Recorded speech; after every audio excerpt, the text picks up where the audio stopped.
This is the Cover 3 Tailgate.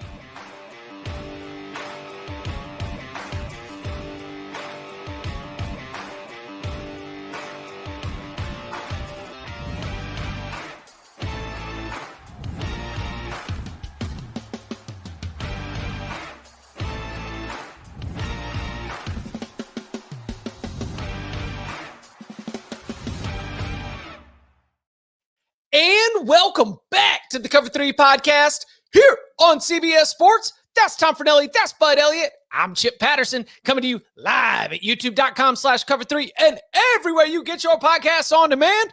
Thanks for hanging out. Smash that subscribe, smash that like, and come and join us in the chat, a.k.a. the Cover 3 Tailgate, where they have been rocking and rolling for a long time, because that's what you do at a tailgate, especially on a week one Saturday. So much to unpack here. Like, listen, it is an effort on a Saturday for us to try to pack in all of our observations into this show. It can run a little late, but you're going to give us that Thursday, and we're going to have, like, we're going to try to get all the way into that. We'll do as much as we can. A reminder, upon further review, on Monday, 11 a.m. Eastern time will be a chance for us to get back into that. We were actually discussing before the show, if you guys are okay with me divulging a little bit behind the scenes, but like, if Texas Tech had lost, like, I mean, obviously we need to do like an immediate, like, what went wrong. But congratulations, I guess. Right? Joey McGuire? Like, Huge win. I mean, want to know, baby. Want to know. They say fame in the standings. They say you can't make the college football playoff by losing your first game to an FCS team. That's what they say. Texas Tech still in the running for the college football playoff. Okay. Good to go. All right. So we will get into Miami running into the swamp and draining it. We will get into Georgia squeezing the life out of Clemson and causing like generational damage to the Dabo Swinney empire. We will get into the Diego Pavia era that has begun at Vanderbilt, and so much more. But I'm gonna go a little bit of like pick your poison. So Tom Fornelli, would you rather start with Texas A&M falling to Notre Dame at home and the many things that we can look at Notre Dame for that, or Texas A&M? Would you rather talk about Michigan's quarterbacks and the do-si-do that Sharon Moore has decided to play as they were able to defeat Fresno State? Or would you like to talk about Oregon's upset scare against Idaho? 3 games all in the window that just completed, all of note for our interests. Let's start with Texas A&M and Notre Dame. Woo, boy. So, man, Connor Wegman's not very good. I want to start with the thing that we knew, which showed up, which is that Notre Dame defense. Look, you're right about Connor Wegman, but the Notre Dame defense, the Notre Dame defense, like, to me, lived up to the expectations. That's what we said on the HQ segment that we did, whoever it was with on Thursday. I was like, look, why are we assuming that the A&M offense is going to score on Notre Dame's defense? Like, Notre Dame is one of the best pair of corners in the country. They're really veteran. They make very few mistakes. You have to earn everything. It's not like the Aggies' offensive line is all that great, although I think we thought the 5 starters, could be at least decent. Once they lost 2 of their starters, they were basically like, hey, we're even up now with Notre Dame, 2 down. Like, what? Guess what? This game's going under. And it was tremendous defense by Notre Dame. They did not bust, right? Everything was just, even if it was caught, it was tackled. They leveraged the football really well. About the only thing they did poorly, honestly, were the offsides penalty. So I was really impressed with Notre Dame. Like, they understood the type of football they needed to play to win, and probably like the very narrow type of football they needed to play to win. And they played exactly that type of football. So kudos to the Irish. I thought it was really nice. Yeah, the defense is very good, and there's absolutely nothing to say other than that as far as that defense is concerned. But they really didn't have anything to do with Connor Wegman missing guys by 5 yards. Like Connor Wegman had a Deacon Hill-ass performance tonight. He finished 12 for 30 for 100 yards, 2 interceptions. Probably should have been 3. Like at the end of the game on that 4th down, that probably should have been a pick 6. So, I mean, that was an awful start to the Mike Elko, Colin Klein, Connor Wegman marriage tonight at home against Notre Dame. So if I'm an Aggie fan, that's very concerning going forward. But also, we've talked about last week, I'll talk about again tonight. Nothing I saw this week I'm going to take too seriously, because week 1 can sometimes just be very weird. So until you see it repeat itself, you never want to just assume that's what it's going to look like the rest of the year. On the other side of the ball, Notre Dame has dudes now. Like we spent so much time talking about Riley Leonard, and deservedly so, because he played pretty damn well for his debut on the road in a tough spot. He missed some throws early himself too, but he kind of settled in as the game went along and started looking better and better. But Jeremiah Love looked good. He made some really he had the long touchdown run, but even before that, on like his short runs, he looked really good. Like he's kind of nimble. He can get through the trash pretty well without getting slowed down. Receivers, Bo Collins had a good game. Greathouse had a good game. They had guys making plays. My only concern from what I saw about the Irish side is they did a lot of the same stupid stuff they did last year. Like they did have 11 penalties for 99 yards. They did waste a timeout for no reason early in the second half. Like there are some procedural kind of things that they do that they make it harder on themselves. And if they didn't, they probably win that game a lot easier than they did. So that could be a problem down the road. But I mean, to start your year with a road win against Texas A&M, you look at the rest of that schedule, like that you can't put anything past them. Like they could lose some games they're not supposed to, but that's a huge win for them as far as getting to the college football playoff. That's a great start to your season. I thought the difference was Riley Leonard's legs. Yep. Right. I mean, what, 13 carries? 60 some odd yards? 63. A lot of them really hard fought. How many first downs did he run for? 4 or 5? I don't know. It's not on my sheet right now. This Notre Dame played a game that if it was clean, they win handily. Notre Dame sacks did he have? Because I bet his rushing props over, because I just loved his sack avoidance. Like I'm telling you, his ability to avoid sacks. Now after he avoids the sack, that's a different story. Like the throwing ain't it, but like his ability to avoid sacks is Anthony Richardson level. Like it's that good. Like he's just magic in the pocket. I was like, okay, they're not going to sack him that much unless the O-line is. And I thought the O-line would struggle some. They allowed 7 tackles for loss on 64 plays. So like a 12% TFL rate's not great, but like the chat's saying 0 sacks. 0 sacks. With that offensive line, with that crowd, with that pass rush. 7 tackles for loss, though. But that's the other thing, too. Like the offensive line, to me, early in the game, I thought they were much better going backwards than going forwards. Like I didn't think they were able to run the ball and get much push at all against that Aggies front, but I thought they were holding up pretty well, pass protection. Second half, they started leaning on Texas A&M. So like we had so many questions about that offensive line coming in with what they lost and then losing Jagasaw or Jagusa. I'm still not sure going into the season. Like I thought, considering the situation, they handled themselves very well. Yeah, I mean, no Jagasaw. It was huge, and I thought the kid handled himself well. It was a good game plan. Like I thought Leonard's legs were the real difference here. And the other thing here, if you look at it, I mean, they were basically even for a while. Notre Dame has had about 3 weeks to know that they would not have Jagasaw. Sure. A&M lost 2 of their starting offensive linemen in like the first 35 minutes of the ball game. Okay. It's pretty clear. Like once those guys went down, they did like nothing for the remainder of the game. So I guess we'll see how the Aggies, I don't know who they have on deck, but we'll see how they adjust going forward. They got Florida soon. Week 3.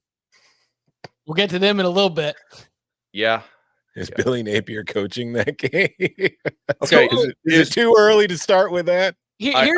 I've got a side bet with the buddy that DJ Lagway is the starting quarterback for A&M next year. Well, for A&M, wow, that's some galaxy. Remember, he almost flipped to them. All right. So you've got a situation for Texas A&M, which, by the way, I think air yards is the buzzword of everyone's obsessed with air yards now. Like we've all come around to it. Name 2 songs off Air Yard's first album.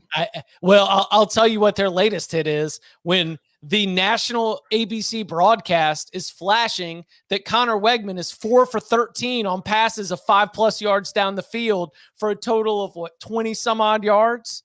I mean, they had no, and this is where I come back to, I talked myself into this game for the last 6 weeks, and I felt like I did a good job at the very end. I said, if I have a blind spot, is I don't know how Texas A&M is going to score. And they did not look special at the skill positions. Their wide receivers did not look special. Their running backs did not look special. And you mentioned correctly that we're, picking up those injuries along the offensive line, but how's Texas A&M going to score? In the biggest games on Texas A&M's schedule, how are they going to score? Colin Klein, we all love him, but they didn't have answers. Like they took advantage of when Notre Dame screwed up. That was the best offense that Texas A&M had. That was their best path to scoring. That was their best path to winning this game. It felt like, and this is somebody who locked up Texas A&M. It's not a bitter side of this. I just feel like Notre Dame got in their own way and almost blew it. But eventually, this was a water finds its level with Notre Dame on the final score winning by double digits. I mean, A&M they averaged 3.4 yards on first down tonight. So they were like behind the change from the very start, every single drive. It's hard to win that way. All right. Anything else from College Station? I mean, they've got a lot of time to get better. The next 3 games, you probably don't need to run Leonard much at all. That's why I was so confident they would run the heck at him tonight, because literally, like, you play 3 scrubs the next 3 weeks. So, and Jelly could start, whoever you want to have start could start, and they would still win. I'm fairly confident. I want to see how much better this passing offense and just the offense in general looks. And I do think it has a real chance to get better because, again, you started a freshman at left tackle in College Station and pulled off the dub. Like, that's awesome. You went down there and stole one that Vegas didn't think you were going to get. And now you can get better over the next month. And you'll probably have to. Like, there will be probably some better teams you face. I know he had the actual serious injury against Notre Dame last year. But does Riley Leonard get hurt in every game?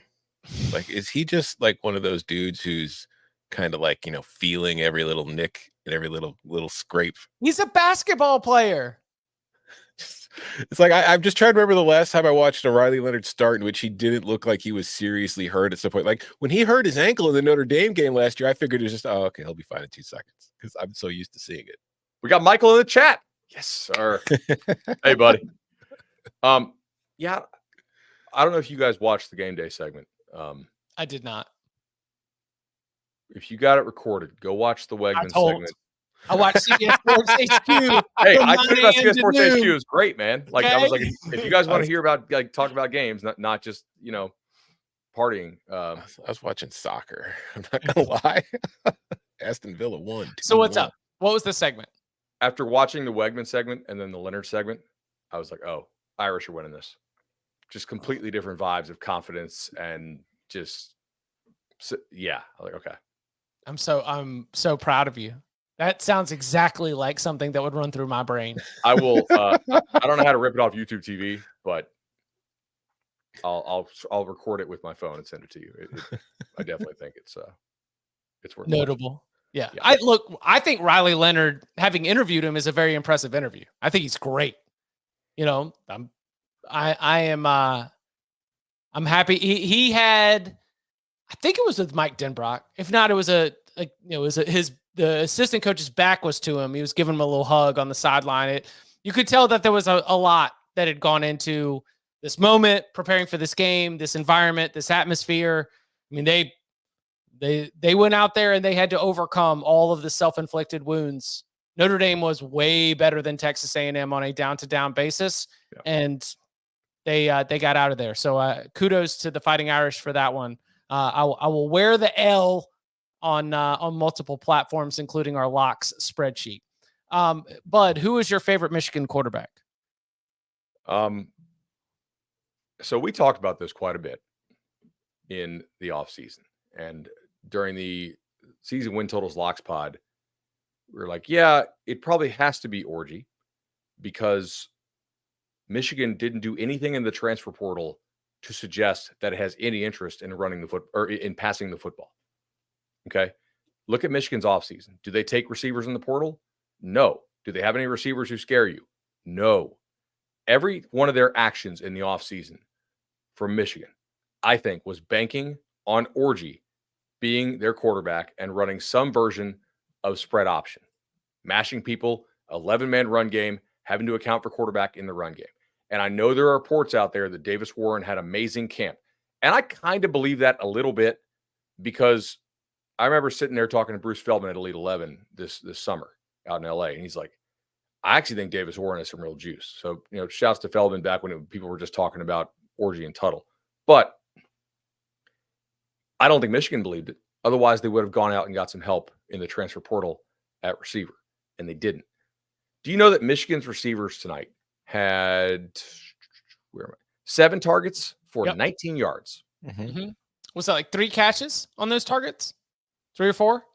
I don't know, but I'm pretty sure that under 3 yards per target is like, walk-on worthy. So 5.8 yards per target, man. That's efficient. So I don't really believe that Davis. I don't believe Davis Warren won this job in camp. I'm sorry. I believe that Alex Orji lost this job in camp. I think that he had to be again, camp's closed. Media can't see it. I can't see it. My assumption here is that Orji was so bad in camp as to be unplayable. They're like, well, damn it. Like, we really can't play this guy now from a passing standpoint. And honestly, if you look at it, the one pass that he just totally bounces like 6 yards in front of the guy, I was like, ooh, okay. I can kind of see that. But yeah, man, I'm downgrading Michigan quite a bit because I think that they built their whole offseason around Orji being the quarterback. And apparently he couldn't win the job in fall camp. And I don't think it's a good thing. I don't think either quarterback played well. Mm-hmm. I don't think quarterback was their biggest problem tonight. I think that offensive line sucked. Oh, yeah. Where's Gentry? He just got beat out? Kind of funny. I don't know. But I mean, like we talked about it on the show, like Fresno State's got a bunch of dudes on their defensive line who are like, pretty light, a little light in the britches. They're not the heaviest guys. And there's like one play, Michigan, it's the 3rd and 1, and they literally go with 9 guys on the line of scrimmage, quarterback under center, running back behind him, and Fresno State stuffed them. And I don't think they were like their pass blocking was not great. Like, I'm not going to sit here and say Davis Warren played poorly because he wasn't getting blocked. And then no, he was missing throws just on his own. But I also think he was like in a rush because he didn't really trust his line at all. In the second half, they started being able to kind of wear down Fresno, and they started finding some, success in the run game. But overall, like, that was a bad performance from that offensive line. And maybe it gets better as the year goes on. Maybe Michigan is like the first college version of that team that kind of starts slow but gets better as the year goes on. And you start talking about, oh, nobody wants to see them in the playoffs. But like what I saw tonight was very alarming to me from that offensive line. The defense was still fantastic. Although there were times where you got the Wink Martindale experience where they would blitz everybody. One guy misses a tackle and then there's a big play. But I think they're willing to live with that because nobody else does anything on any of the other plays. So like, I mean, it's still the situation to me where I look at this team. The offense does not have to be that good for them to win 9 games. Now, if they're going to win those other 3 games against the 3 best teams on their schedule, starting next week with Texas, then the offense needs to improve a lot. But they're a top 10 team. Yeah, but I think that's more about the rest of the country. Ooh, okay. All right. I mean, that this could be a theme for the rest of the show. But based on all the games you've watched this weekend, how many great teams did you see? One. I can think of one. Yeah. And it's the one that I think most of us, like when they're like, what's your national title pick? It's like, I'm taking Georgia because they have a much better quarterback than the only other team that has a close roster. Mm-hmm. Right. I don't know. It's one game of football. It's a little bit too much to go. Tom's right. They could absolutely still win 9 games with this offense, but I am downgrading them because I don't think that they built their team around a non-mobile quarterback. I think their non-mobile quarterback was just terrible in camp and can't throw. So the build doesn't match what you're running out there. And you would think that Michigan could have gotten their pick of any transfer quarterback. Not any. Not any. I mean, who are you throwing to? How many transfer quarterbacks out there can name a single Michigan receiver? Anybody can say Samaj Morgan. They wouldn't know Samaj Morgan. Like, that's not a guy that like transfers like, oh, I want to go play with Samaj Morgan and play at a crazy slow tempo with a brand new offensive line. Like it. I don't think that Michigan was going to be super attractive in the portal market. I don't think they're getting Cam Ward. I don't think they're getting Will Howard. I don't think they're getting any of the big, maybe they could have gotten Riley Leonard. He was at Duke. It's not like Michigan to be a. If Diego Pavia can get into Vanderbilt, Diego Pavia can get into Michigan. All right. Who knows what Barton did with that transcript, though?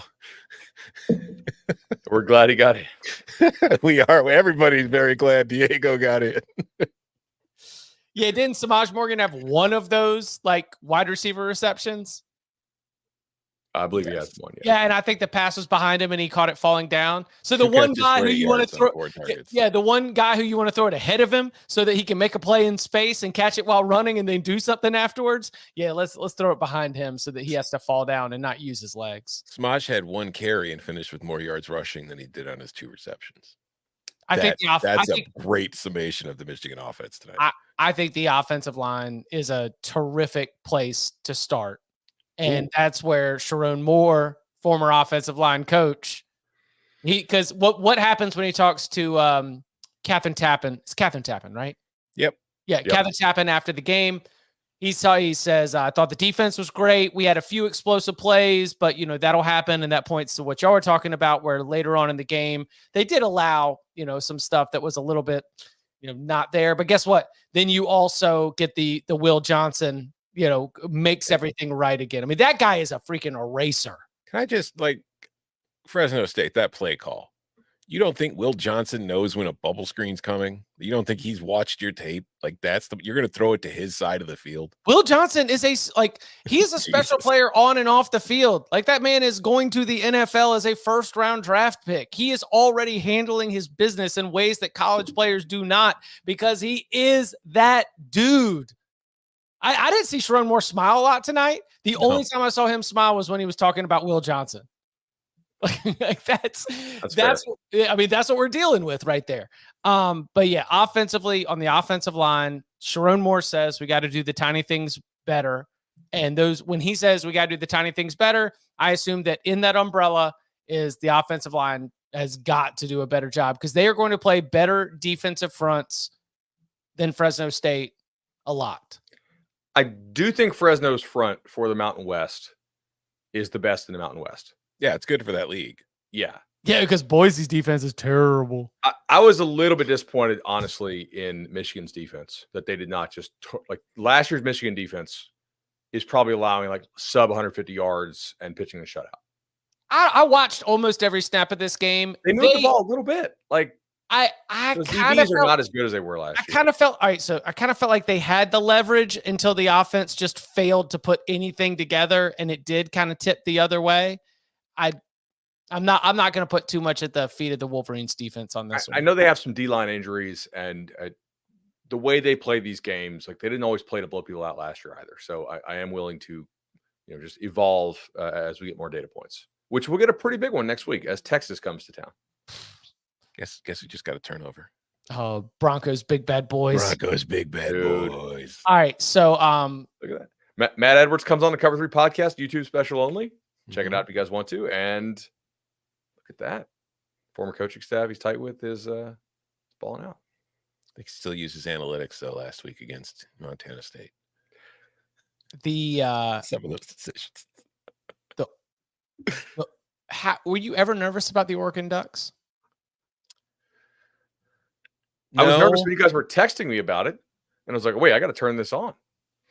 I mean, they had the trick play for their first touchdown, and it worked. They were pulling out all the stops. So it's if you're going to pull off an upset, the things you need to go your way, we're going for them. So I guess from that aspect, it was all right, maybe. But in my mind, I just couldn't accept the fact that Oregon was going to lose to Idaho.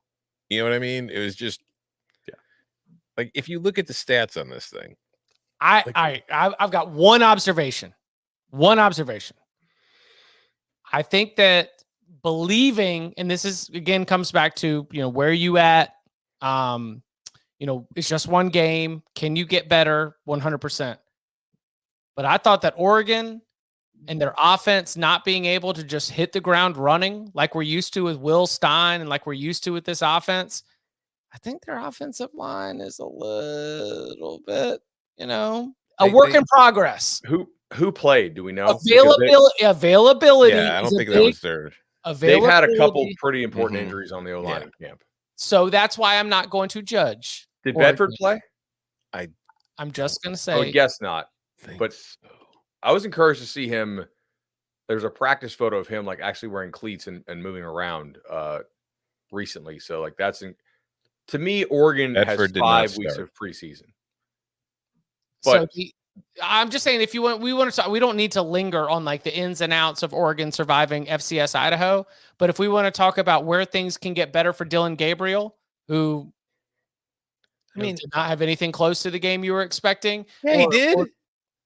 He was 41 of 49 for 380 yards and 2 touchdowns. Like, I did not expect 49 passes. This is what I'm saying. This is why this score doesn't make sense. And I really want to rewatch this game. Oregon had more than twice as many yards as Idaho. Oregon had more than 3 times as many first downs as Idaho. They ran nearly twice as many plays. They had half the turnovers, 1 to 2.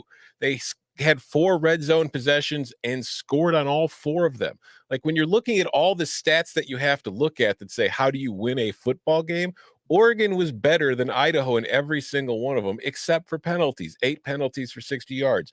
Did they have like 6 penalties that negated touchdowns or something? I don't know how they only won all this third game down penalties. Every single one of them was a third down penalty.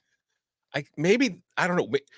Were they running at super slow tempo, just trying to get the hell out of there? I don't know. They ran 87 plays, so it's hard to think they were going too slowly. Let's hit this in UFR. I didn't get to watch it. It's Idaho. There was like 40 better games today to watch, like pregame. Buddy, we had the upset alert sirens on. Oh yeah, exactly. Like it was on. Now, Dylan Gabriel, he was the Heisman front runner. Oh, buddy, there's a new name to add to that Heisman Trophy conversation, and it's right here. Luke Altmaier. Oh, okay. Oh, it's right. It's right. It's right here.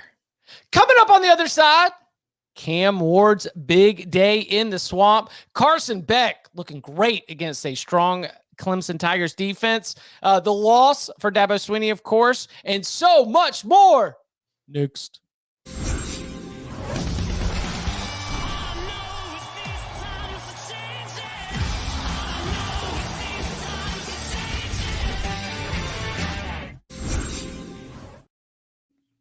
Back here on the Cover 3 podcast, and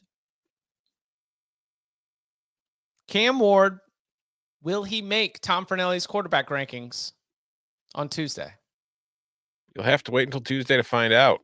385 yards, 3 touchdowns, and an offense that went and put 41 on the board in the swamp. I wrote about this for CBSSports.com, just sort of writing about Miami in general, reacting to the game. And I actually had, I actually need to get medicine for this. I had Bud Elliott's voice in my brain, just rattling around. We're always talking about, like your ceiling and your floor, like operating at peak. Are you 100% or are you playing at 0%? So, Bud, I want to throw this to you.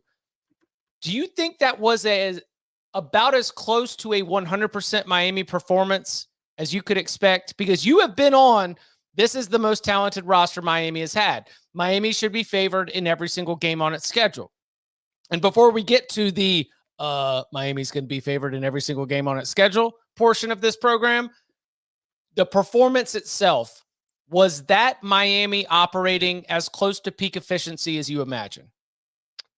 I think relative to where we are in the schedule, yes. Right. Like that was as good as they could be week 1. Yeah, I think that is absolutely about as good as you can be in week 1. I mean, like, to go into the swamp, sold out, 90,000, to make a really dumb early mistake, and then to not have that spiral and crater, right? Because Florida was getting him on that first drive of it with some of the smoke pressures and some of the drop 8 stuff. They were changing the picture on him, and he was just getting kind of greedy. And he threw that pick. I was like, bro, why? You got like 4 or 5 yards. Go and get like it'll make it 3rd and 2. Live to play another play. And then the rest of the game, he just dominated them. I thought he looked really, really good. They didn't have one of their offensive linemen, one of their guards play, and they had Rodriguez, who was a backup, which, like pre-flop, I was like, okay, this is going to be interesting because Florida has 2 pretty good D tackles. I think Florida's ends are terrible, but I do think their D tackles are pretty good. And I thought he handled them well enough. They were able to change things up in the run game. He made some really big time throws. I was impressed. I want to give Ward credit before we do the Florida part, because I think Ward actually does deserve. I thought he played really well. I want to hear Tom on Ward first, because then I definitely. Well, all right, so I've got some on Florida's offense, but Tom, I want to, Yeah. I thought Cam Ward was spectacular. Yeah. Like, I was very, I guess you don't have to wait until Tuesday. I was very impressed with Cam Ward because my biggest concern about him was with his tendency to do dumb stuff going on the road in his first start with a new team where there's a whole lot of pressure on him. Everybody's talking about how he's, the big quarterback in the portal. Miami's one of the best teams in the country. You're going to, play a rival in their place, and it's a very difficult place to play. I thought there was a good chance he was going to do dumb stuff. And the interception he threw was really dumb stuff. And when he threw it, I was like, all right, here we go. Nah, just moved on. Didn't do it again. I do think that he still sometimes tends to wait a lot longer than he has to. Like, there's a couple times where he's rolling out and the guy's wide open, but he continues to roll out. And it's like, just throw it to him. You don't need to go so that way you can do a sidearm back across your body. But the guy was so wide open. Who cares? To go sidearm against your body, he's not going to get picked off. I thought he was spectacular. I thought that, 385 yards, 3 touchdowns, just calm, cool, collected, making great plays, going into Florida, going into that stadium, and pretty much just punking your rival. And I think Cam Ward was a huge part of that. That does not happen with Tyler Van Dyke last year. That's an ugly ass 20-17 game if Tyler Van Dyke is playing for Miami. With Cam Ward, it's a 41-17 game.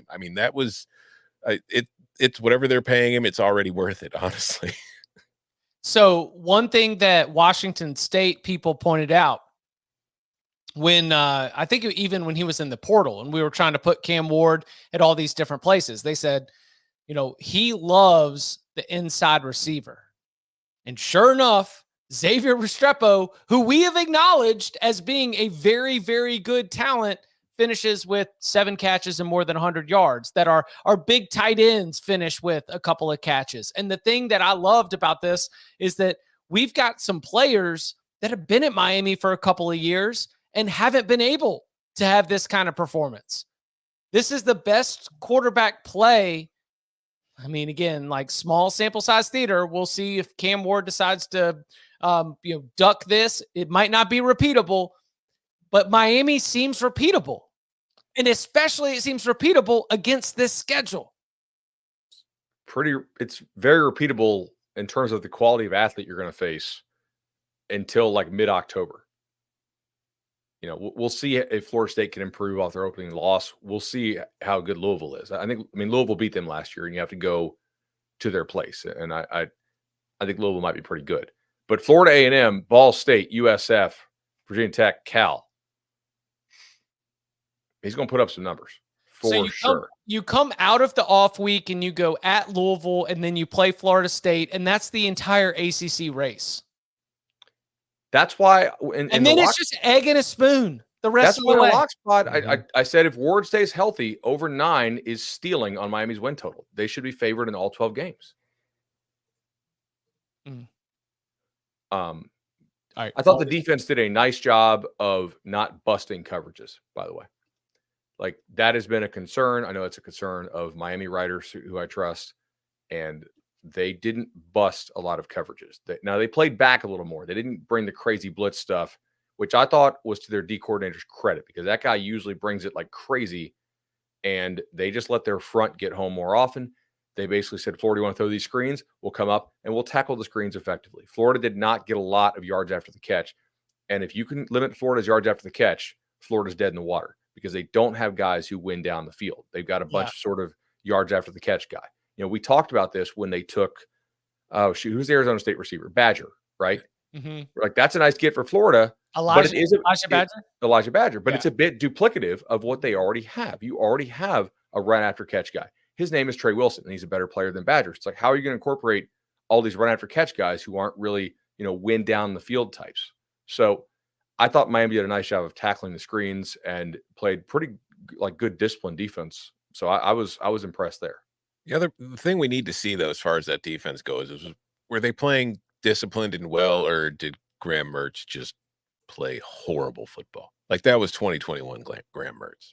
That was a huge regression compared to the guy we saw last year. I mean, I didn't think he was that. I just don't think He people was around him missing. Like Florida claimed they upgraded their offensive line in the offseason. That's clearly nonsense. That was a lie. They're worse. Like Richie Leonard is better than whoever you're running out there today. Like the right tackle stuff. 66 made a hell of a block on the long 71-yard touchdown run, but other than that, it was not much of a to write home about for that Gators offensive line. Yeah, I'm not saying that Mertz was good, but to me, he's not the main problem with the offense. Yeah. I know we need to go. We're in the Florida bad portion of things, but you mentioned Lance Guidry. Are we there yet? I thought we were in it. So Florida's been in it, and Florida's going to be in it for a while, buddy. There is that advantage because I thought Tyler Barron had a good game, and Ruben Bain didn't even play for a lot of this game. Mm-hmm. They have that advantage of they roll out that 3 defensive line. This is totally unfair, but wasn't that the old Giants, the NASCAR package? Do you remember that? The New York Giants had the NASCAR package where you just kicked. Who was the guy that blew his fingers off with the firework? It was him, and then Jason Pierre-Paul. Yeah, and then a couple other guys. ACU Minora. And then Strahan was Strahan was still in the league at that point. He was okay. But so they kind of have that version of a NASCAR package. Maybe we'll call it the F1 package because it's Miami. And they just have, but they stand up and they kind of linger around. And Florida's offensive line did not handle it well, for sure. And Graham Mertz did not handle it well. So, little bit of cup A, little bit of cup B on that one. But I found Florida's offense to be remarkably unremarkable. I don't think Billy Napier is a good offensive play caller. I think he's a good quarterbacks coach generally, but I don't think I don't think SEC defense coordinators oh no, Billy's keeping play calling, right? Please don't call the plays, Billy. Okay. If you take away the 71-yard touchdown run, they had 190 yards on 53 plays. Got their ass beat at home. Yeah. So good thing the schedule gets easier. We got some flack for saying that their best pass rushers now play for the Hokies and for the Rebels. Who gave us flack for that? People on Twitter, you crazy, like Justice Boone and some other guys are no, they're not better. All right. They're not. The one guy's gone because you had to kind of boot him off the team. The other guy's gone because he wanted to go play for a winner, and he kind of trashed you on the way out. Florida's ends were pretty bad. But man, this defense is terrible. And I say that, I thought, Cam made some really nice plays, but some of these guys are just wide the hell open after 7 seconds. What does Florida do in practice? And I watched this SEC Network special, and they're all oh, they're so much improved. I'm they are? Is Miami 2019 LSU then? If Florida's improved, they got to be. That they look worse. They look like a team that has quit on Billy. How much longer do you think until Billy gets I think we all understand is probably coming? I don't know because they have an interim president. Oh, you know what the best way to become the permanent president might be? Fire the coach and make everybody happy. You know the best way not to become the permanent president? Have 30,000 people show up for a game because you didn't make the move? Ultimately, I do think that is sometimes when stadiums are half full, fans feel like they're no longer have a voice and college sports are running away. You showed up, don't show up. That when the AD finally had to fire Bobby Bowden, that's what he cited. He said, I went to a couple of the luxury boxes to talk to some of our bigger boosters, and they weren't there.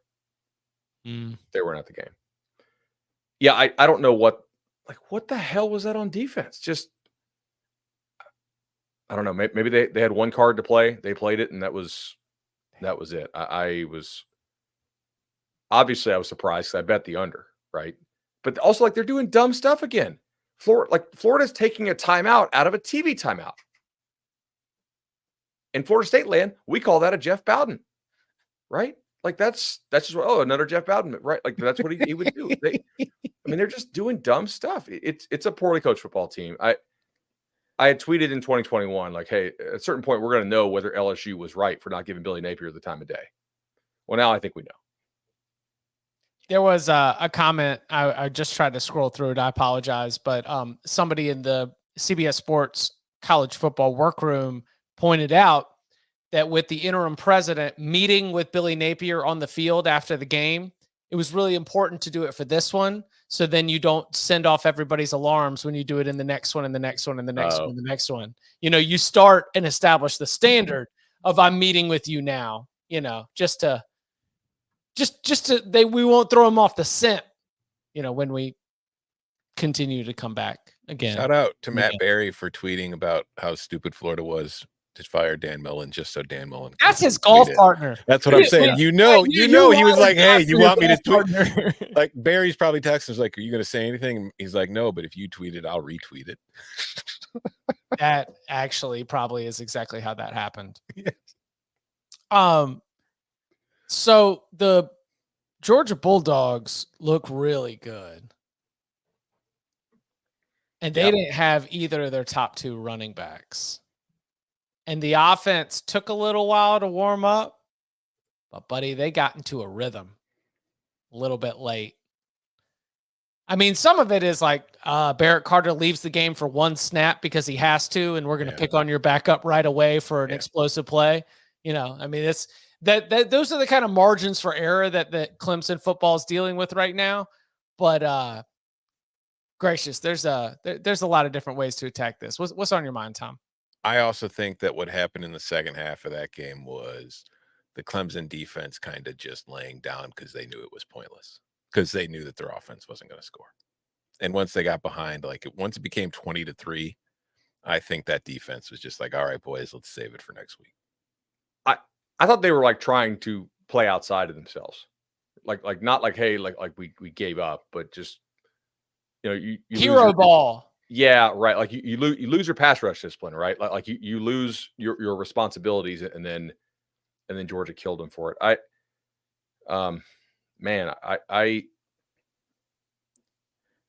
Cade stinks. Yeah, that's what I was we talked about. He's just not good. Clemson not using the portal. We talked about it for receivers. We've talked about it for offensive line. We talked about it for a lot of spots and holes to fill in that roster. What was rarely mentioned was that the biggest hole on their roster that they had to fill was at quarterback. It's not there. He takes way too long for everything. I don't think that this is the game that we should use to criticize Dabo for not using the portal. Agree. Great call. I'm glad you said that. I 100%. When you lose to Duke and when you lose to some of these teams that you absolutely should beat, that's when it is. Mm-hmm. Georgia out recruits Clemson at the high school level by a meaningful amount. Okay. You're oh, portal better. Yeah, of course, portal better. Recruit high school better too. Georgia is the best roster in the country. I really don't think it's fair. And the broadcast had so much prepared, and they did a nice job with it, right? I thought the presentation was good, but I'm thinking, this is the game we're going to do this? What amount of portaling could have made Clemson equal to Georgia today? If you gave Clemson Cam Ward, I think they still lose to Georgia. Give Clemson an Ole Miss or Florida State portal class. Yeah. They're still going to lose to Georgia today. Yeah, exactly right. They're just not as big and physical and fast as Georgia is. And then when Georgia's also way better at the quarterback position, and most of that's because Georgia signs the best looking high school kids out there and develops the crap out of them. All right. And then they supplement, they take Colby Young, who was one of the only decent big body X's in the portal that was available. we need him. And that paid off big time, in the red zone for him. And big bad London Humphreys. And London Humphreys got the touchdown too. Yeah. Look at that.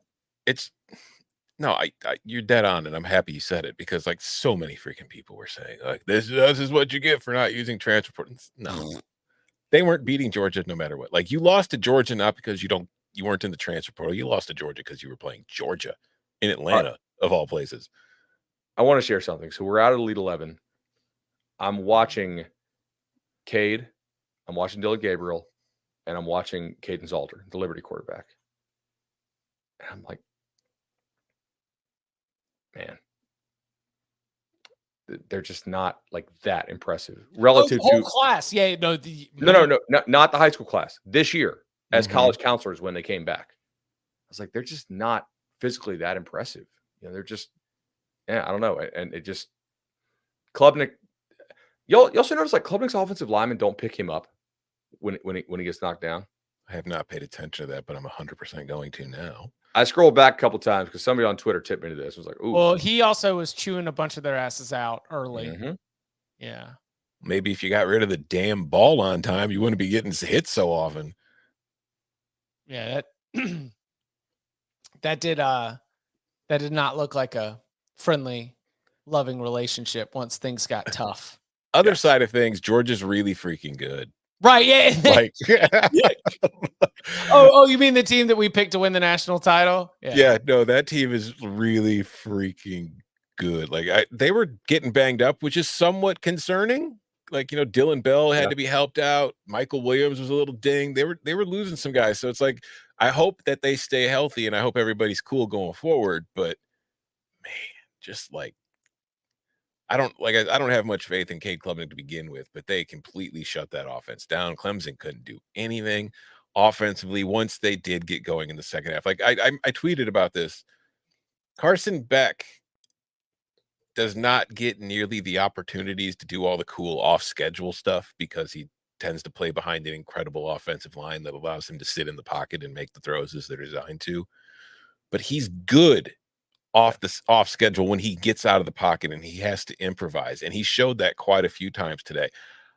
I'm so impressed. And we talked about this last year, but the guy we saw early last season compared to the guy we're seeing now, it is a completely different world. And I'm just incredibly impressed by the growth that guy has shown. And they stayed patient. Like, honestly, Clemson was winning up front early in the game. And to Tom's point about Clemson's defense kind of just, giving in late. Guys, Clemson had 2 snaps in Georgia's side of the field in the first half. Yeah. 2. I mean, the offense just gave them absolutely nothing, even though I thought the receivers looked noticeably better. Like, the receivers were making better catches when they were allowed to. And once they caught the ball, they actually made some guys miss. I do think both sides were very grabby, and the refs allowed them to do it. Right? I was watching this game, and I was like, okay, if you bet the over, you're screwed, because the DBs are just going to be allowed to fight like crazy in this. So maybe, like, who could beat Georgia? How does that happen? If you had somebody with really, really good receivers and an officiating crew that calls it different, I'm not saying they would, but I think the word should be used there, right? Like, maybe that's just kind of unknown. We don't know, because they were really grabby, I think, on both sides today. Yeah, I mean, apple tree, right? Yeah. Kirby. I mean, it's like apple tree, Alabama, Georgia, Kirby, Saban. I mean, that was like ringing through my head, the way that those Saban Alabama teams would just pant somebody in the first game and just wreck you. It was a USC. It was a Florida State. It was, sometimes it was a true blowout on the scoreboard. Sometimes it wasn't as much a blowout on the scoreboard, but emotionally and physically, you could just tell. And that's kind of what 34-3, like 34-3 kind of feels like the game where they broke, was it Francois? Right? 2017 season opener? Yeah.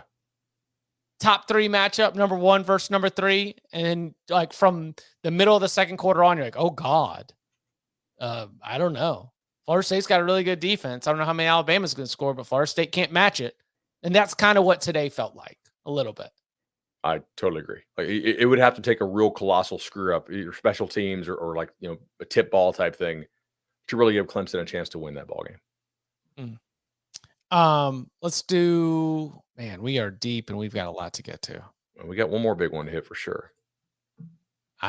Illinois 49, Eastern nothing. Are you talking about the Nittany Lions? Mm-hmm. Dude, it's a good ass football team.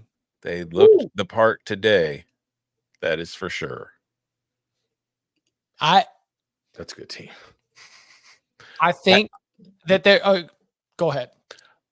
I thought they looked fantastic today. I thought everything you wanted to see from that offense, you saw. They were pushing the ball vertically. They were getting explosive plays. They were getting explosive plays in the run game. Nick Singleton averaged 8.8 yards per carry. They had interesting ways that they were bringing Pribula in and having both him and Aller on the field at the same time. And West Virginia defenders had absolutely no idea what they were supposed to do in that situation. But Penn State also looked great against West Virginia last year. So they looked great today. They looked great against the Mountaineers last year. I still need to see them do it next week before I get too excited, but I'm kind of excited. That's a fair take. I think you should be pretty excited they were able to run that offense as well as they did in week 1 in hostile territory. In Morgantown. Yeah. Last year was friendly territory. I mean, they just physically looked different than West Virginia. West Virginia, they got their ass beat on both lines of scrimmage by Penn State. And then Andy Kotelnicki did a pretty nice job of scheming some stuff open. Some stuff that, because Drew Aller has an absolute cannon, a lot of defenses don't really, like they shade coverage away from these throws that most college kids can't make. Well, guess what? He can make them. And if he knows where to go with the ball, he seemed to be pretty accurate with it. He had the one bad mistake early. He shook it off and don't ignore the weather delay. And when you're the visiting team in those weird circumstances, and you're sitting on the lead, they got up by double digits before the weather delay and never, ever let up through the whole thing. Yeah. We have kind of had a feeling on this show that West Virginia is a well-coached team, but last year was kind of BS to win 9 games. Like they had a nice bounce back year. They played hard. They coached well. But talent-wise, like that was not a 9-win team. Penn State is like an 11 or 10-win team talent-wise, probably. Like they're very good. And it would not totally shock me to see them win the Big Ten. If they have a receiver now. They're also a lot bigger up front. Yes. Okay. So Wallace is a difference maker for them that they have not had in a while. Yes. It's been at least 2 years probably. Yeah. Who was the guy they lost to the NFL from 2 years ago's team? Because he was pretty good. They had Dotson, who was pretty good. They had Washington, who was good. Yeah. But like I would say it's probably been since oh God, what's the kid's name? Before they had like the real alpha dude. Chat, you'll remember me. Good, man. I was impressed with like the number of really high level throws that Drew made. Like that. Allen Robinson. Yes. Chicago Bears legend. Yeah, no, somebody after Robinson. It wasn't Allen Robinson I was thinking of. But it doesn't matter. It's been like 3 years. KJ Hamler. KJ Hamler was good. It might have been Dotson I'm thinking of. Deshaun Hamilton. Deshaun Hamilton was also very good. That's what I'm saying. They had a run, and then that's what made last year so surprising. Because you were like, where is it? I was thinking Godwin's a little old, guys, not him. Nick Singleton is going to be so much fun to watch this year. Because, like, think about how often Kotelnicki would free up Devin Neal, right? And Devin Neal's a good back. Like, Devin Neal will probably play in the league. Nick Singleton is shot out of a cannon, dude. And like if you're out leveraged against him, you might as well just head to the bench because like you're not going to catch that dude. And it was fun. Do I have my memory right? But aren't like Singleton's thighs just like solid? They're like Barkley-ish. Yeah. Yeah. Okay. And like the thing is with the Singleton, like in the last few years, what Kotelnicki does that works really well is he gets the defense going the wrong way. And if you do that to Singleton and he just makes this little cut, he's gone. Whereas last year they didn't have that. And it was just like he was kind of straight line running into the defense time and time again. And I just think that it's such a good offense and it's such a good fit for the personnel. And like I said, I'm not going to get super excited until I see it keep happening, but I'm getting kind of excited. They get a couple weeks to get better. I mean, Bowling Green, bye week, Kent State, Illinois, and Happy Valley. That's a loss, though. Okay. And then host UCLA, right? and then they go to USC. Overreacting to week 1. Power rank the top 4 teams in the Big Ten. Based on what I think or based solely on what we saw? Both. Blend them. I'm still going to Ohio State at 1, Penn State 2, Oregon 3, Illinois 4. Yeah, Iowa 5. Yeah. Yeah, that seems. I mean, I think it's still Iowa 5, Michigan 4. Nebraska looked pretty good today. But you'll do Penn State if ahead Penn of State Oregon? if Penn State played Oregon today, given who we think is probably out for Oregon on the offensive line and the result they just had, Penn State would win the football game if they had to turn around and play a game tomorrow because of who is out for Oregon. Now, the thing is, Oregon doesn't play a real game for 5 more weeks.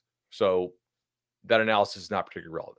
And Penn State obviously has a decent little run that's not relevant for your prediction of what's going to happen by the end of the year. But I'm just asking to take the temperature of Oregon and Penn State right now. I think Penn State right now, taking their temperature, looks a little bit closer to a Big Ten championship than the Oregon Ducks do. Like if they had to play a game next week. Right. I would take Penn State. Yes, 100%. Mm-hmm. Yeah. If Penn State and Oregon, let me make sure I get this right. If Penn State and Oregon play in Indianapolis next week, I'm taking the Nittany Lions. Agreed. All right. Assuming that the same guys are out for Oregon, obviously, next week that we're out this week. Now, if they get their starters back, then that's probably different. But, I mean, how many quarterbacks are in the Big Ten that you look at and make the throws Drew Allar's making today? 0.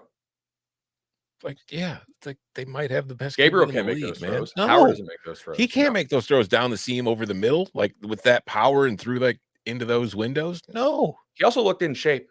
He looked pretty quick running out there. That was notable. People say Raiola. Yeah, I possibly. Raiola did look. I mean, you saw little flashes, but again, it was UTEP. I'm not going to put too much into it. UTEP was kind of game, for a little bit, Iowa does, guys. Iowa rolled today. We'll discuss that more. Yeah, that was. I don't know. They just needed a half to get going, I guess. All right, last thing on Penn State. The number of new pieces they incorporated, I thought, to be basically seamless in their operation was good. New corners, not busting coverages, right? New offensive linemen, not having guys scream through the line on miscommunications. Obviously, they're not going to get physically whipped by West Virginia. West Virginia didn't have much up front at all, but they weren't, blowing communications and checks at the line, and a whole new scheme on both sides of the ball. To come out and look that clean, I thought was really impressive. I absolutely in that. Oh, and the refs totally screwed Penn State too. This would have been a walk. Yeah. I mean, this would have been over so much earlier. If 11 on 18 out there. Gifted. So Notre Dame and Penn State both going into environments that we thought of as really, really tricky spots. Different teams, and different opponents. But both of them came out with wins, and I feel more impressed with both of them having been able to accomplish that. Mm-hmm. Coming up on the other side, we got a lot of different notes to hit. We might go a little bit rapid fire on some of our observations from across the day. We still got to get to Thursday and Friday. And what do we expect as the rankings continue to shake up? All that and more next.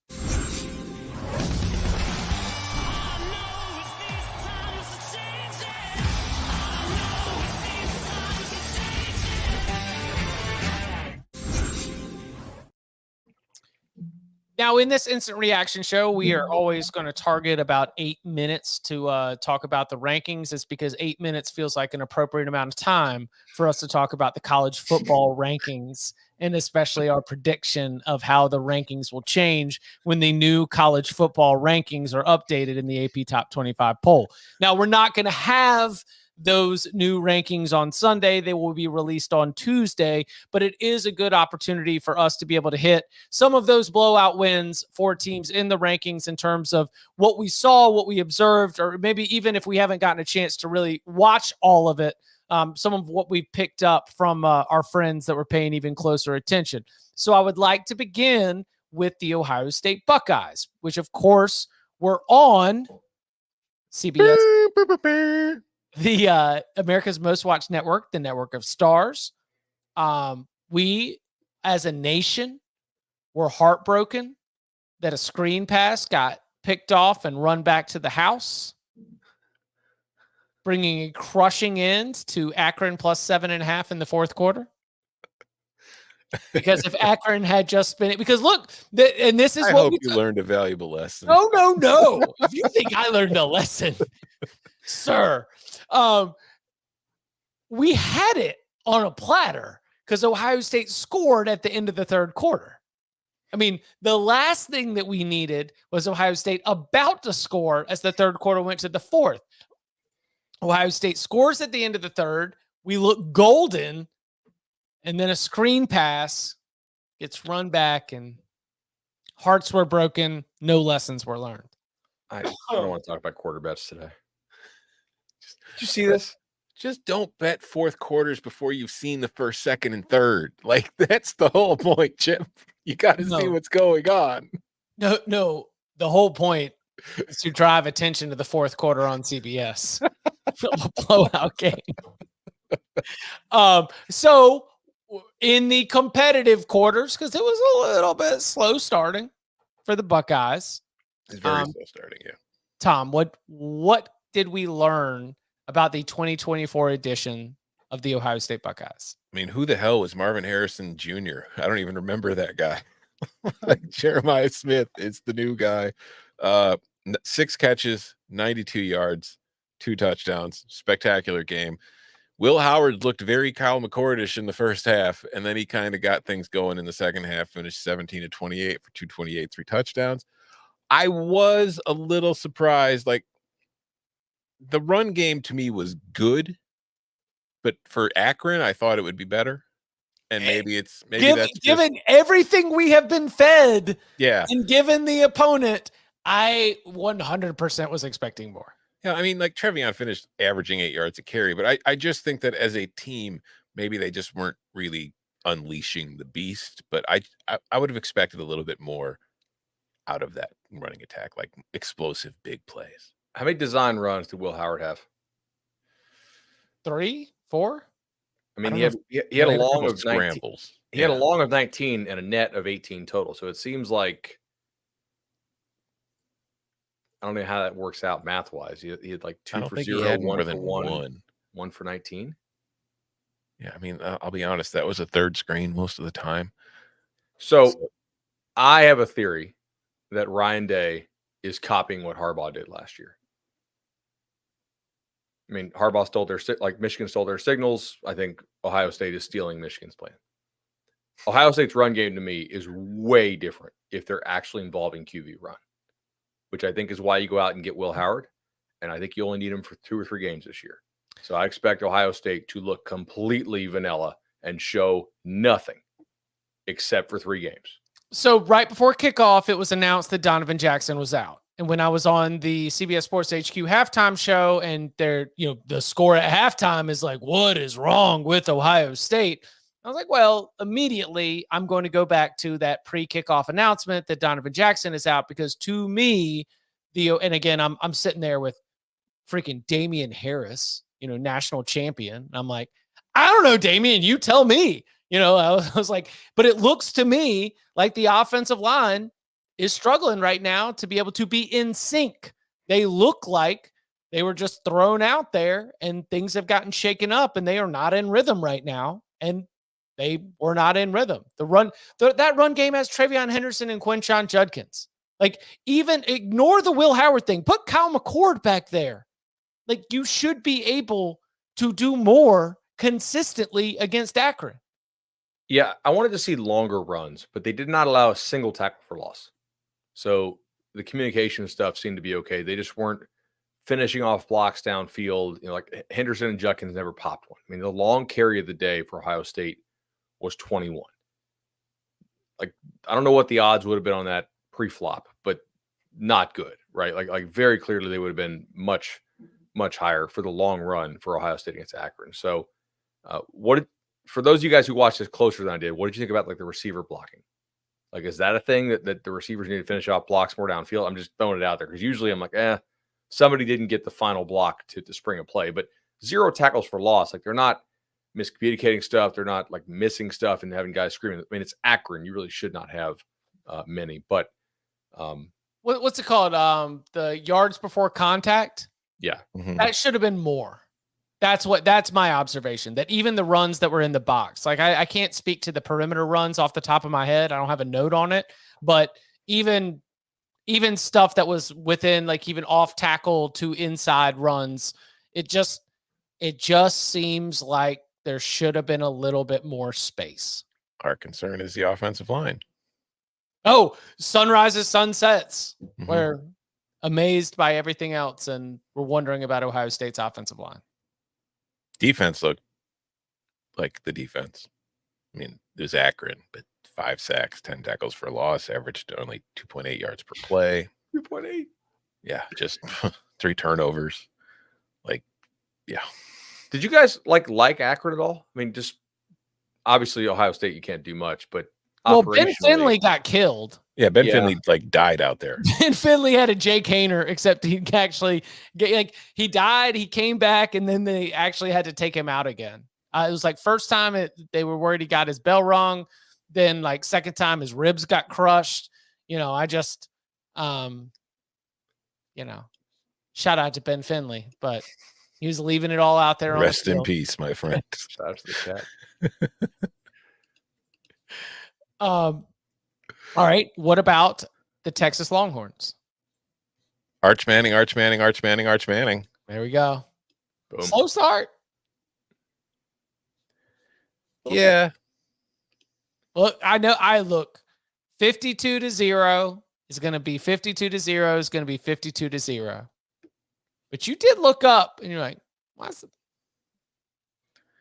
run game wasn't great. Yeah, like those are the moments. I mean, this is where I get criticized for being a hater, but it's because you check in on a team like Texas playing Colorado State. It's midway through the second quarter and it's like 14-0, or why is it still 7-0? Okay, let's check in on this. And you watch a couple of possessions and it doesn't look great.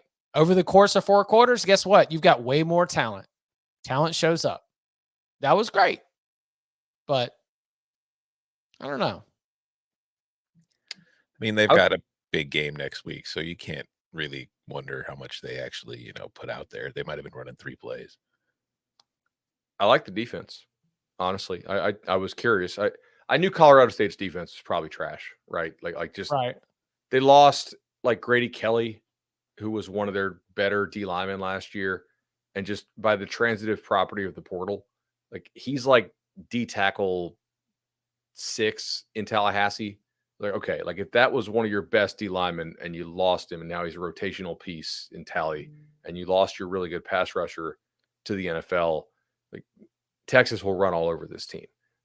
I was not sure how Texas defense would play. I thought they played pretty well. Like losing Jeff Choate to go be Nevada's head coach. Congrats to Nevada, by the way, for going to Troy, Alabama and pulling that win off. So that should cash that under win total on Troy pretty quickly. But I mean, he was a hell of a defensive coach, and I thought it made major help with Texas last year. And for him to go now, like, how are they going to be? And actually, I thought they were really good. And Colorado State's offense, I do think, has a pulse. Like their defense is bad, but that was pretty impressive by Texas to pitch a shutout. Braden Fowler-Nicolosi had a 6-figure performance today. He was 10 for 18 for 59 yards and an interception. Dude's getting $1,000 a yard, man. All good right, work. so Good work if you get it. So it was 31-0 at half. All right. That's true. That's true. It was 31-0 at half. It was 31-0 at half. Okay. That was 10-0 at the 7-minute mark of the second quarter. Finished strong. Hey, listen, middle 8, right? Mm-hmm. Yes. Hey, hey, Steve Sarkisian knows about the middle 8, right? Come on, man. I'm trying to figure out if there's an entendre in there that I'm just no entendre. I don't have a middle 8. If it was Austin, I guess we would say the middle 6th, like a 6th Street reference, right? But I don't have anything there. But Texas takes care of business. Ole Miss, hey, I I got a text from a friend and a Cover 3 listener who the first message was, it's time for sicko. No, it said it's time for sicko mode. Let's go. And it was a live bet on Furman plus 78.5. Who are we but men and women of principles when you can get 78.5? And let me tell you, my guy had to sweat a couple possessions. 78.5, but it cashes. How bad is Furman? Because Ole Miss was missing. Weren't they missing like both of their centers?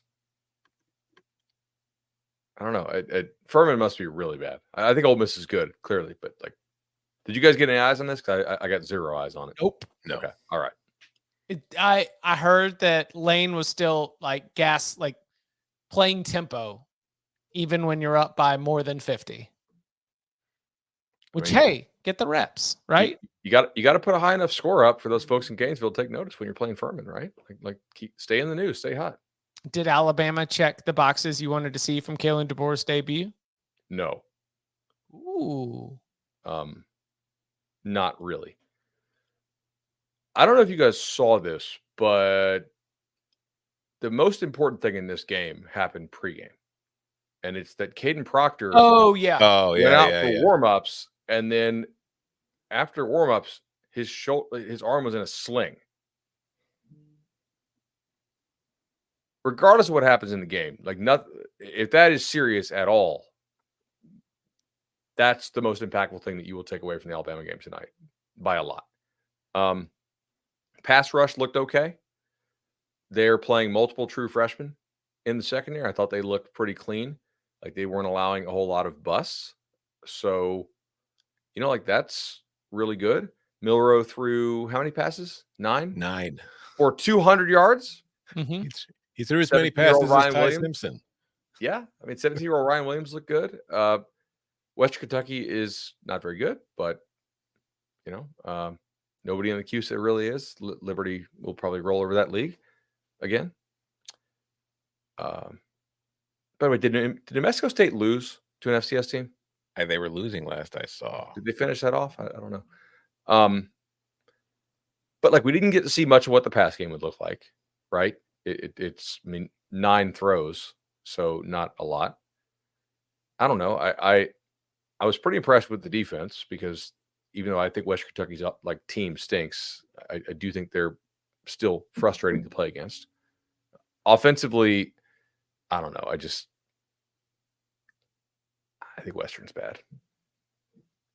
Yeah, I didn't see a whole lot of this one, but New Mexico State did win 23-16. Oh, they came back. Nice. And from New Mexico State, we get to pivot.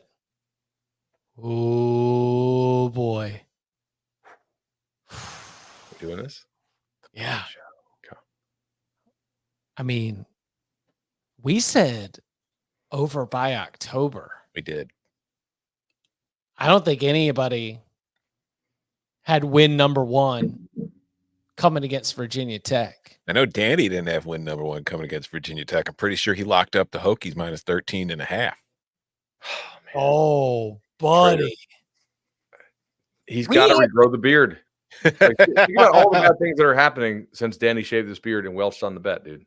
Mm-hmm. Oat milk and vodkas for everybody. Have you seen the photo on the front page of Vandy 247? No. No. Is Barton in it? No. It's Pavia. It's great. I put it in a private chat. Open it up. By the way, go to Vandy 247 because Robbie over there does a great job. This is a Vandy team that had both of its starting corners go down for the year with injuries in fall camp. It's a Vandy team that scored 1 offensive touchdown in 19 drives in their last scrimmage. And they come out and punk the hell out of Virginia Tech because practice Diego Pavia ain't game Diego Pavia. And there is a difference, and you better recognize it, all right? Like, that's just – sorry, guys. Those are rules. If you watch CUSA like we did last year on CBS Sports Network, you know.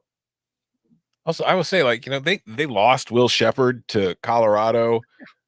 And Diego Pavia was electric, but just kind of watching that team overall, they looked a lot more athletic than the Vanderbilt team I saw last year. They Skinner just look like a better football team and way better coached. I mean, yeah. how many times did Virginia Tech? I just think they got out coached big time, right? Like On Vandy two out-coached. levels. On number one, like that's on Brent Pryde. Like you did not have that team ready to go. And there were other teams. It's week one. We saw it maybe week 0, 2. Like that is the intangible part of being a coach, is that you need to mentally have your team dialed in and ready to compete at a level that is going to match or hopefully exceed your competition. And Virginia Tech, like they were behind it early, and then they came back in the second half. But from the jump, Virginia Tech was not ready. Yeah, and I still think like Virginia Tech's going to prove to be a pretty good football team once they get into the ACC schedule. It's just As it was seen with the way that it seemed they hit the easy button to get back in the game, and they had just done too much damage. Look, here's the thing: it's Vanderbilt beating Virginia Tech. Like, yes, there was some luck involved. Of course, there's going to need to be, right? Like, people are washing its way. Like, oh, they were 2 touchdown dogs. Right? Exactly. They have to play well and get lucky. They need both, and they capitalized on the luck they got, and they created some of their own luck too, and played well. I mean, I thought part of this was, I think if you're the Hokies, you're expecting Vandy to come out and play a bunch of soft stuff, like a bunch of off corner stuff, especially knowing that they lost both their starting corners for the year in fall camp, which sucks. They came out and they pressed those guys. They stole a couple of drives with surprising them by how they were playing some of their defensive stuff, which of course Clark Lee's calling the defense this year. So it is a new thing, but I mean, if you're Vandy, you got to steal a couple possessions, right? On defense or on offense, like do something that's kind of funky, do something different. They're not running the triple, but like this is very New Mexico State-ish. They kind of meshed that coaching staff in New Mexico State last year, which is like the only real team in the CUSA that consistently gave Liberty any trouble. And they outcoached La Tech, and that was an awesome win. And like Kyron Jones looked like ass in the first half. Yeah, like he looked really bad. I was like, oh my god, what are you doing, bro? But he got better as the game went on. But I mean, that was just. And then he got hurt, and then you had to send what's his face, the transfer out, Colin Schlee. Yeah. No man, that's a great win for Vandy, dude. That was awesome. It's a Power 4 win to start the season, and not against like a bottom feeder Power 4 team. There's a team, the dark horse of the ACC. All right, so that's the team I was most wrong about so far this year. Virginia Tech, Vanderbilt. If Kyron Jones plays like that all season, yeah. I kind of bought into the idea that like, okay, they found a different identity down the stretch last year after they made the quarterback change. They're getting all the receivers back healthy. Almost everybody's back on defense, and I was just wrong. I was like, yeah. They're not significantly improved than they were last year based off one game. That was terrible. Power rank the top 4 teams in the ACC. Miami, Clemson, Louisville, big gap. Everybody else. You were that impressed by Louisville today? Yeah. Yeah. Okay. I didn't really get eyes. I haven't seen them yet. We'll do it on Monday. Go watch and give me your thoughts. I don't want to pre-bias you. I mean, I already have a little bit. I think maybe Louisville too. I don't know. NC State looked like crap. So yes, like that. I was going to say Virginia Tech and NC State was everyone's favorite dark horses, and Virginia Tech lost at Vandy, and NC State played with its food. Mm-hmm. Georgia Tech, I thought actually was pretty impressive to come back from. If you look at historically, guys that come back from Ireland, and I know it's Georgia State, and Georgia State is really bad, but like. The teams that come back from Ireland who play on the next Saturday, they're like almost never cover the spread, and it's a weird little travel thing. So Bud's saying take BC plus the points on Monday night. I mean, I think people already took the points when it was 20. I mean, I don't. Yeah, maybe we'll see. So, I mean, like, I don't know, like, I tweeted as a joke, but I'm also kind of serious. Like, my early takeaways from the ACC are that Miami's going undefeated and going to win by like 50 points per game, just based on what we've seen so far. True or false, the game at Louisville, when Miami goes to play the Cards, is the game of the year in the ACC. No. I'm still going to say false. False. Okay. I mean, Clemson got its ass kicked, but it wasn't an ACC loss. Clemson spent a couple of quarters where Avion Terrell and Barrett Carter and Peter Woods and like could Clemson fall apart though? Right? Wouldn't you? No. I mean on the season. Oh, I don't know. That's a prediction or a projection. I'm not ready to like take a step on. Like, are they going to rally behind Klubnik? Because I don't think so. Need you guys. I don't get those vibes. Changing the subject here, I need you to do me a favor. I need you to make me a promise. If I, at any point, ever bet on Wyoming football again, and it's not the under for a home game, kick me in the face and tell me to stop. I do like. Look, obviously, I know those guys, right? Like we'll probably have Kenny on the show this year. I do think they can coach. Brian Ward is a pretty good DC at Arizona State. Like last year, they did not have a lot of defensive talent, and they kept themselves in games pretty well. And we know it was like total MacGyver stuff on offense. I mean, they were having student managers be like guys in practice for the offensive line scout teams. They didn't have, they were out of players. They just look reasonably competent, which is a huge improvement. And Wyoming is not good. Wyoming is deader to me than my dog. Wyoming also, their other tight end is out tonight. And like, to me, that matters a little bit because that means their top 4 pass catchers, basically to whom they threw all the targets last year, are not back because the other 3 are graduating. On, yeah. It's okay. It's all right, man. You know, listen, when you stand on an island, on an absolute island, saying that Maryland is 3 touchdowns better than UConn, and you get to celebrate it, sometimes you eat it with Wyoming against Arizona State. You know, push the chips around. Did you see the crap Jim Mora pulled today? Which time? 40 seconds. 40 seconds left in the first half. You can't do a damn thing on offense, okay? It's a reasonably close game at this point. Your defense has played pretty good. Your quarterback is terrible. Your passing game is probably bottom 10 in America, maybe worse. And you're like, yeah, now's a good time to go 80 yards in 40 seconds. And like, what are we? I'm sitting here with first half under, like, but this is a great bet, man. Look at this. This is nowhere close to losing at all. And then they run, like, obviously they throw a pick with like 26 seconds left. Like, why? Anyway, that was insane. And they still covered the under first half, which was nice. But I'm like, what? Why are we? Billy Edwards put on a clinic. Increasingly, that 1 year they had looks like a total mirage. Yes. Increasingly, the 1 year who had? UConn. Yeah. Okay. I mean, we all felt it was pretty miragey at the time, but it's like past is very much proving us we were very, very right. Yes. Well, all the good players are gone. We talked about Brian Ward. You want to know another underrated Brian as a D coordinator? Brian Williams at Maryland. Like, they consistently play really good defense at Maryland. I mean, relative to the talent level they have. I would 100% agree with that. I was very I thought as much as you can take away from a win against UConn, Maryland left no doubt, put the hammer down. A Maryland fan would say, we see 5 of these a year. You know, you beat up on lesser teams. So is Billy Edwards okay, by the way? Like banged up? Because he got smoked, and I'm trying to remember if he came back in because then Morris came well. In. Yeah. And then it was the third stringer who they actually like a little bit, I have heard. But I'm just wondering if he's coming back in. Another Arizona State touchdown? Okay, that's I had no money on that game, so I can't say I spent much time paying attention to anything past the first quarter.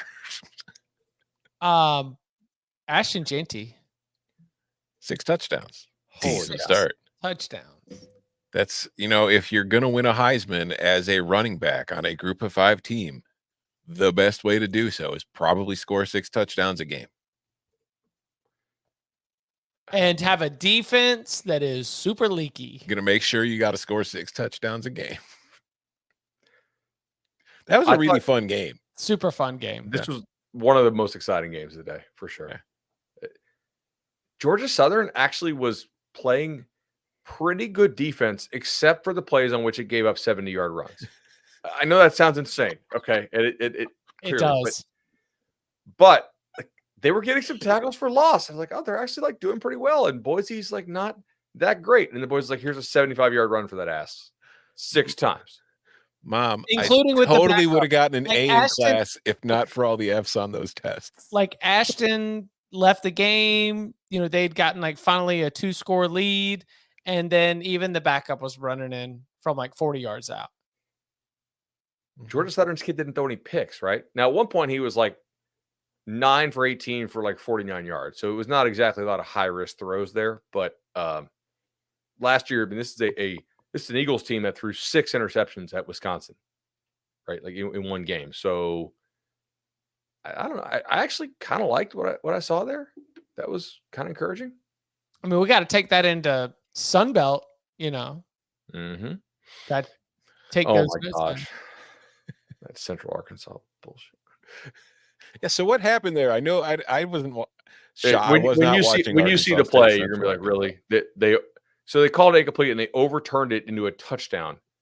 Central Arkansas scores with like 28 seconds left to go, and Arkansas State does drive the field, and then they throw this fade ball in the end zone, and I don't think it was a catch, dude.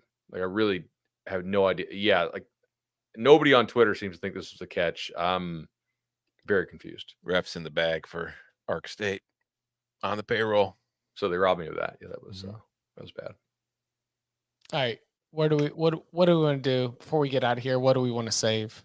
Nico is incredible. He's everything I ever dreamed of. 341 yards and a half, I believe it was. Against like an incredible Chattanooga team. Just tore those moccasins who are, just a powerhouse, tore them apart. Do you want to hit Colorado? Sure. Sure. Shedeur was really good. Travis Hunter was really good. Yeah. Offensive line, I was pleased with overall, but it was against North Dakota State, who are not exactly huge up front. So jury's still out. Got to see him doing it against Power 5, bigger lines. But it was an encouraging start. Defensively, I didn't see a whole lot different. I don't want to get yelled at, so I just didn't see a whole lot different. I thought great. You think they should play somebody else other than Shiloh? I might, yeah. Yeah, I totally agree. I think there has to be somebody better than Shiloh on that team. At least in that was bad. Mm-hmm. I do think that if you're a defensive coordinator in the Big 12, you are unhappy to see Shedeur making the throws he made because that's going to suck. However, I think you are pretty happy to see that Colorado does not have a tight end and that they have to play 4 wide and 5 wide all the time because the Big 12 for the last decade has changed the way it plays defense to all this 3-2 spinner stuff. And they know how to defend that because you know why? Mike Leach ripped them for a decade. And so if you got to play in 4 wide and 5 wide the entire time, they've got a pretty good feel for how to defend that. And we're going to find out real quick if Colorado can execute in the red zone. Now, they did a great job of that on Thursday night or Friday night, whatever night that was, against North Dakota State. And their execution in the red zone was largely throw the ball to Travis Hunter, which is a great plan, by the way. I would recommend doing that a lot. But their lack of I think that is clearly the best thing they could do with the personnel that they have. But a lot of Big 12 DCs are like, okay, we got this. What happened now? Tennessee Tech just scored. Tennessee.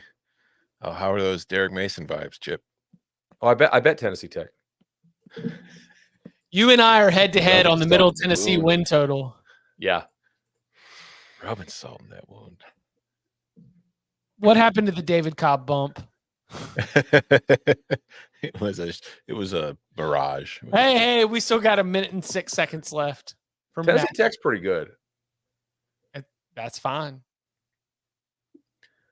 Iowa. 40 points?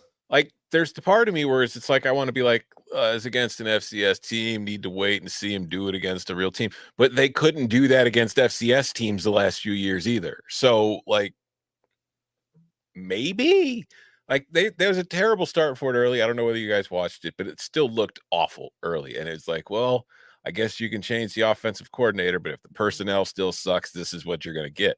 But then in the second half of that game, they started looking like an actual 2024 college football offense. I didn't get any eyes on it. I'm happy for them though.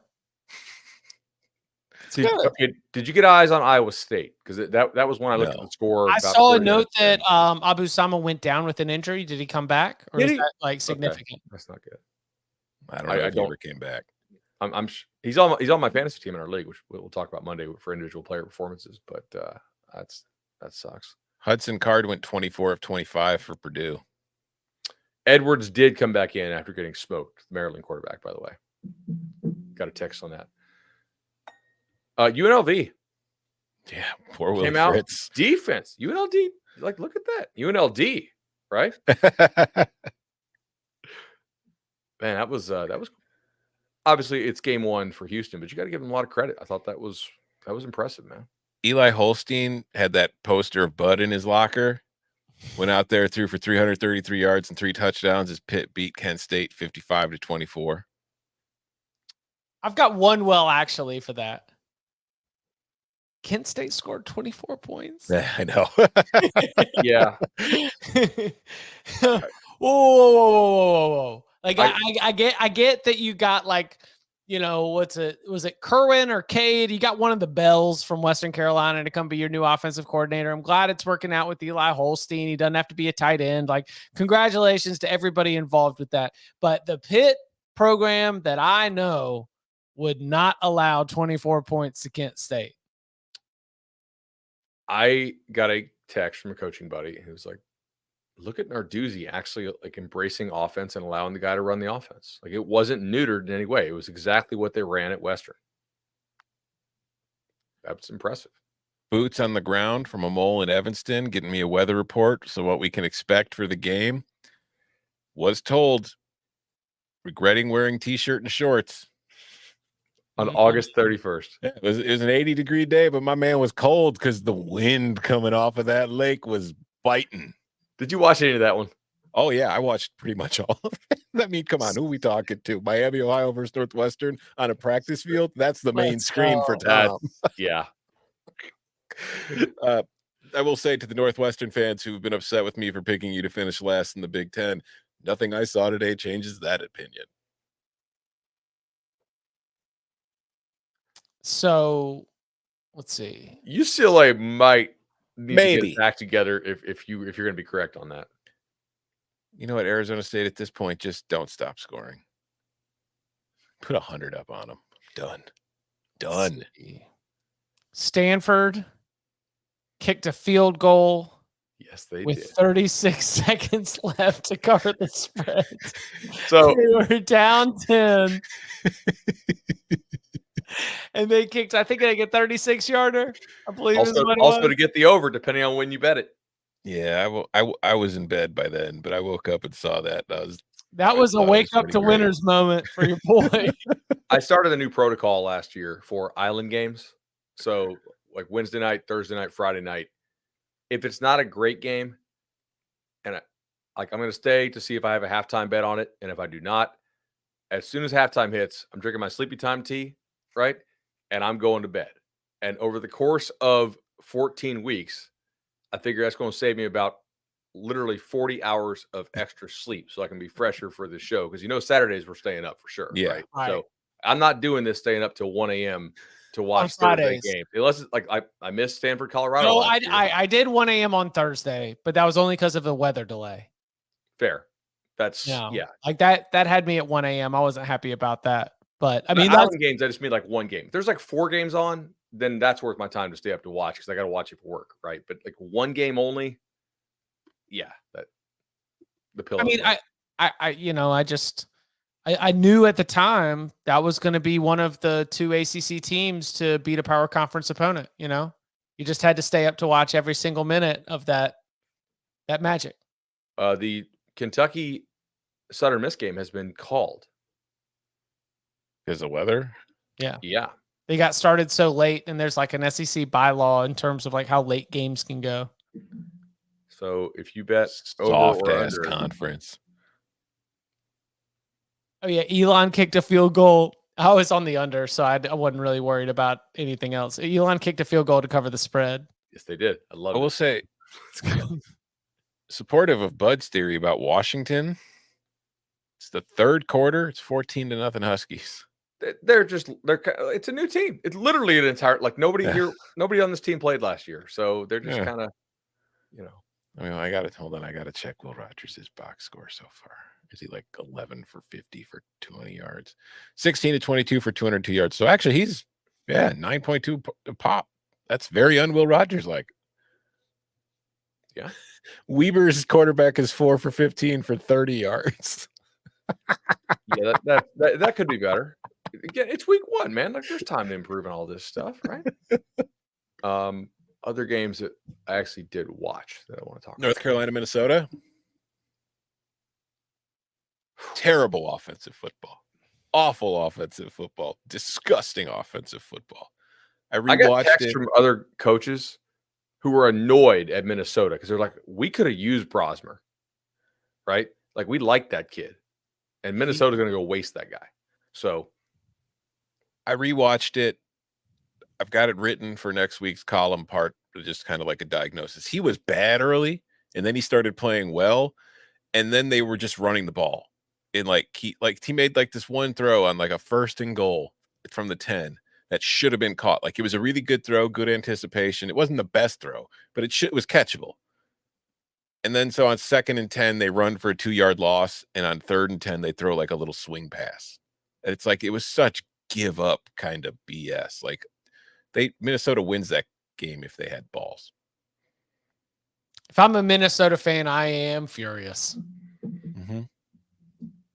do you think they should close, like maybe not televise the games, like they refuse to play a spring game in public? Like maybe shouldn't play actual games in public. Then nobody has to see this offense. What was the other? There's another time too. It was like a 3rd down, and they just had like a little give up run. I was just like, what the? And why did you bring in shot to win? Yeah. Yes. Why do you bring in like this veteran quarterback out of the portal who set these passing records at New Hampshire if in key situations you're going to hand the ball off? What was the point? It's bad coaching. Middle's got a shot to win this, by the way. Minister of Mayhem had them boys playing downhill. Dude, he did. Yeah. Ritzy was good. Travis Shaw was out there. We know. Did we Power actually Apples is downgrade good. this team off the Johnson injury? No. I don't think so either. No. I didn't. Johnson was bad. He was bad before he got hurt. Yeah, I was screaming to put Harrell in there, and then that's not the way I wanted it to happen. But Harrell didn't exactly coat himself in glory either. But I kind of want to upgrade them, but I can't because you can't upgrade them. I don't get to see practice, so I'm sure that there's some reason that Johnson was starting. We're at minute 98. If my buddy Paul is listening right now, I know he listens to all the Locks pods. I don't know if he gets to minute 98 of the instant reaction, but we were roommates at Carolina for a long time. Now our kids go to the same preschool, so sometimes like our debrief after drop off, will be pretty lengthy. And he was mentioning that Chip Lindsey is a Gus Malzahn guy, and that when you go to Connor Harrell, you just do the Gus Malzahn stuff. Mm-hmm. And the Gus Malzahn stuff is that RPO where Connor Harrell just drifts out to the sideline, makes the cornerback commit, and then boom, you've got a wide open pass for like 30 some odd yards. I mean, this is the putt-putt offense, which is great for a school that is very country club. What's better for Carolina than to have a putt-putt offense? A bunch of Scotty Camerons out there. Let's go. Oh my God. That is amazing. Touchdown middle. Chip, your win total is now. Chip never been more happy for the Blue Raiders than he is right now. Not Blue Raiders. However, plus a 30-yard touchdown run in like the final seconds. Tennessee Tech clearly didn't see that one coming. Middle's got like the Herman Boone thing going. Just keep running. Eventually it'll work like Novocaine, right? Like just they just that scheme change is interesting. I mean, they used to throw it around a lot, and now they run around a lot. Yeah. Let's go. Blue Raiders. Did you guys watch Oklahoma State? No. I was keeping track of it because I know that South Dakota State was a little bit frisky early, but once the Cowboys looked like they'd established like the arm, sort of put them at arm's length. Yeah. So I haven't gotten a chance to get into that one yet. Anything else? I watched UCLA Hawaii. Who do they play next? Because UCLA kind of needs that Notre Dame schedule where they get like a nice little run up of nice, where they can play a backup quarterback for 3 weeks and still win. Sure. Yeah, wherever they're playing, I'm sure it's a 3,000-mile trip. Oh God, Indiana and then LSU and Oregon, Penn State and Minnesota. Okay, yeah. They need to get a lot. Did you see the Marlboro inspired? I need one of those shirts so bad. The Signetti shirts. If they send me one, like, oh my God, got them. Forget they were for the student section. The student section.